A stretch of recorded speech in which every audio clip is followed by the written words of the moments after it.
कैसे हैं आप सभी। नमस्कार, मैं त्यागी अमरेश आप सभी का स्वागत करती हूँ चैनल पर। आप सभी स्वस्थ और सुरक्षित होंगे, इसी आशा के साथ कहानी की शुरुआत करती हूँ। और आज की कहानी आपके लिए अरवल बिहार से लेकर आई हूँ। बिहार के अरवल में एक बुजुर्ग जिन्होंने अपनी पूरी उम्र बिता दी, उम्र 76 साल और शादी को हो गए हैं 57 साल। जब इनकी शादी हुई तो ये एक हजारीबाग के तनुघाट में विद्युत विभाग में ये नौकरी करते थे। इनके चाचा दीपा साहब ने इनकी शादी पिंजर थाना क्षेत्र के हाजीपुर गांव के रहने वाले भावनाथ शाह की बेटी सुमति से करवा दी। यानी आगे सुनाने से पहले आप सभी से एक छोटी सी विनती करती हूँ, प्लीज चैनल को सब्सक्राइब करके घंटे को दबा दीजिए, ऑल पर सेलेक्ट करके परिवार का सदस्य बन जाइए। सूत्रों से जानकारी मिली है कि एसपी अरवल राजेंद्र कुमार भील ने बताया है कि बुजुर्ग ने बताया है कि 57 साल पहले उनकी शादी किंजर थाना क्षेत्र के हाजीपुर गांव निवासी भावनाथ शाह की बेटी सुमंती से हुई थी। भावनाथ शाह दिव्यांग थे तो बुजुर्ग उस समय शादी करना नहीं चाहते थे इनकी बेटी से, क्योंकि इस तरह से दिव्यांग होगा तो अच्छा नहीं लगता। कई लोगों का अपना एक धारणा होती है, मन होता है, लेकिन फिर भी चाचा ने दबाव बनाया तो उन्होंने शादी करवा दी सुमंती देवी से। भावनाथ शाह की बेटी से शादी हो गई, घर में दुल्हन आ गई। अब कुछ समय के बाद जब ये विद्युत विभाग में काम करते थे तनुघाट पर, उसके बाद इनकी सरकारी जॉब लग गई टीचर की और ये अरवल शहर में आ गए। अरवल शहर में रहने लगे अपने बच्चों के साथ में, लेकिन पत्नी गांव में ही रहती थी और गांव में रहकर ही वह वहां पर चाचा की देखभाल करती थी। इधर बच्चे बड़े हो गए और उधर मतलब घर परिवार इनका चलता रहा। बुजुर्ग ने बताया कि उनकी पत्नी चाचा की बहुत ज्यादा सेवा किया करती थी। अपने बच्चों के साथ गाँव में थे और पत्नी गाँव में रहकर चाचा की सेवा किया करती थी। शहर में अरवल शहर में ही बुजुर्ग ने अपने बच्चों को पढ़ाया लिखाया, उनकी देखभाल की। धीरे धीरे करके आगे बढ़ता गया, जवानी का पड़ाव पार हुआ और बुजुर्ग रिटायरमेंट की दहलीज पर आ पहुंचे। रिटायरमेंट हुआ और वह अपने गांव में आ गए, अपनी पत्नी सुमंती के पास रहने लगे। लेकिन बुजुर्ग ने बताया कि उनकी पत्नी जब रिटायरमेंट होने के बाद गाँव में आया, वह तब भी चाचा को ही ज्यादा उनकी देखभाल करती थी, उनकी सेवा किया करती थी, ज्यादा ध्यान उन्हीं का रखती थी। इस बात से मुझे बहुत ज्यादा शक होता था और शुरू से ही मुझे शक होता था। ज्यादा केयरिंग वह चाचा की किया करती थी, उस चीज से मुझे शक होता था और मुझे बहुत ज्यादा शंका होती थी। रिटायरमेंट के बाद में आया तो वह तब भी ज्यादा ध्यान चाचा के ऊपर ही लगाती थी। तो ये चीज मेरे लिए नासुर बन गई थी और मैं इस चीज से उभर नहीं पा रहा था। और बुजुर्ग ने बताया कि शादी 22 जुलाई को आज से 57 साल पहले हुई थी और 22 जुलाई को शादी की सालगिरह थी। तो मैं पहले से ही योजना बनाकर एक प्लानिंग करके बैठा हुआ था। प्लानिंग के तहत मैंने ये योजना अपनी बनाकर रखी थी कि पत्नी की हत्या मुझे 22 जुलाई 2024 को ही करनी है, क्योंकि मेरी शादी के 57 साल पूरे हो गए 22 जुलाई को।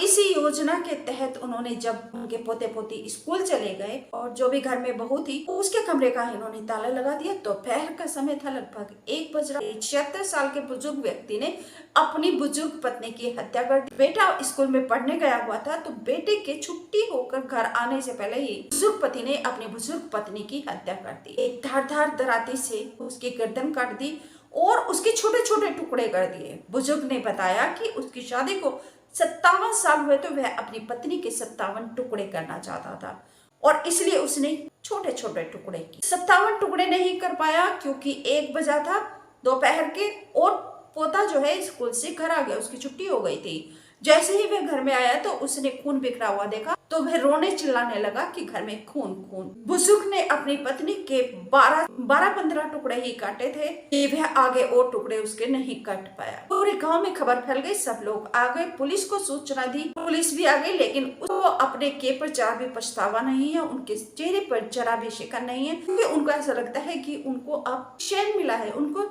सुकून मिला। उनकी पत्नी धोखा दे रही थी 57 साल से और इतने दिन से उम्र का उत्तरार्ध चला है, उम्र का आखिरी पड़ाव आ चला है। इसने मुझे पूरी जिंदगी अंधेरे में रखा, धोखे में रखा। बुजुर्ग ने कहा कि वे चैन से मरना चाहते थे, चैन से जीना चाहते हैं, चैन से मरना चाहते हैं। उन्हें कोई पछतावा नहीं है, कोई दुख, कोई दर्द, कोई तकलीफ उनको नहीं है कि उन्होंने अपनी बुजुर्ग पत्नी की हत्या कर दी। आप सभी से निवेदन करती हूँ, कमेंट करके जरूर बताइए, क्योंकि मेरे विचार में और जो मैं सोच रही हूँ, जो पूरी स्टोरी सामने आई है उसमें यह है कि जो बुजुर्ग पति है, क्या इनकी गलती नहीं?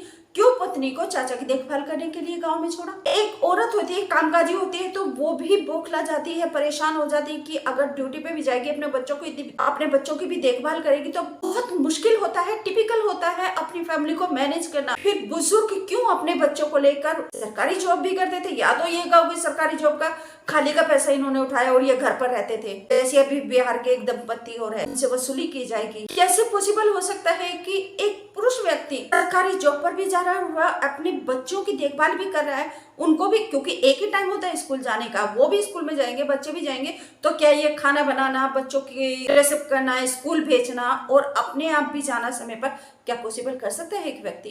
नहीं ना। कि घर भी देखना, बच्चों को भी तैयार करना और अपने आप भी समय पर निकलना बहुत बहुत मुश्किल होता है। तो इन्होंने पत्नी को गांव में क्यों छोड़ा, जिस पत्नी ने पूरा जिंदगी गांव में बिता दिया। मेरी अपने पर्सनल विचार हैं, आप क्या सोचते हैं इस कहानी कमेंट करके जरूर बताइएगा। लेकिन यहाँ मुझे गलती बुजुर्ग की भी लग रही है, अपने बच्चों के साथ अपनी पत्नी को क्यों नहीं रखा। नैतिकता अनैतिकता वो दूसरी बात हो गई है। आपने कैसे मैनेज किया अपने बच्चों को बिना पत्नी के, अपने चाचा की सेवा करने के लिए, और उस बेचारे ने वहां सेवा करते रही, तो आखिर में उसको बदनामी अवार्ड रिवार्ड कहे क्या।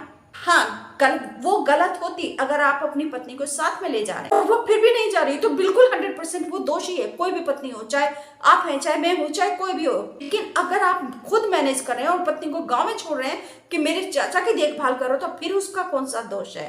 फिर उसको इतना अपमानित करना इस उम्र में, जिंदगी के आखिरी पड़ाव में उसको इतना अपमानित करना कि उसकी हत्या कर देनी, टुकड़े टुकड़े कर देने, छत विचित कर देना। एसपी अरवल राजेंद्र कुमार भील ने बताया कि उसका शव छत विचित पड़ा था घर के अंदर। एफएसएल टीम आई, उसने सबूत इकट्ठा किए और अब उस घर को बंद कर दिया गया। आपको वीडियो में क्या अच्छा लगा, क्या खराबी लगी, आपने वीडियो कहाँ से देखी, प्लीज कमेंट करके जरूर बताइएगा। नमस्कार, थैंक यू।